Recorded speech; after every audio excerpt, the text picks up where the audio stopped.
ქალაქის ცენტრში მასიურად იჭრება ხეები. Ჩვენ დღევანდელი აქცია კი ემსახურება იმას, რომ გადავარჩინოთ ბუნება. მოგეხსენება სტიქიამ საგრძნობლად დააზარალა ქალაქში მდებარე ტყე-პარკები და ნაცვლად იმისა, რომ ხელისუფლებამ ახალგაზრდებმა ქალაქის გამწვანებაზე იმუშაონ და ის ტყე-პარკები აღადგინონ, რაც დაზიანებულია და საშიშროებაა იმის, რომ საერთოდ განადგურდეს, ნაცვლად ამის აკეთებენ საპირისპიროს და მხოლოდ პიარ აქციისთვის, მხოლოდ იმისთვის, რომ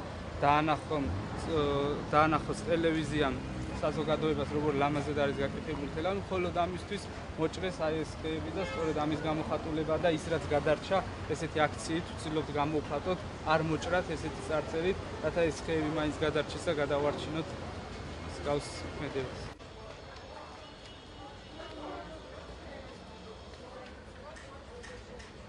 იმის გამო რომ დღეს თელავში ზოგადად მიმდინარეობს რემონტები, ძალიან ბევრი ხე მოიჭრა და დღეს ჩვენ ქართული ოცნების ახალგაზრდა წევრები გამოვედით, რომ გავაკეთოთ მშვიდობიანი აქცია, ასე ვთქვათ, არ მოჭრათ ხე და რაც დარჩენილია ხეები, ვცდილობთ ყველა ხეს გავაკეთოთ ასეთი პლაკატები, რათა მეტად აღარ მოიჭრას ხეები.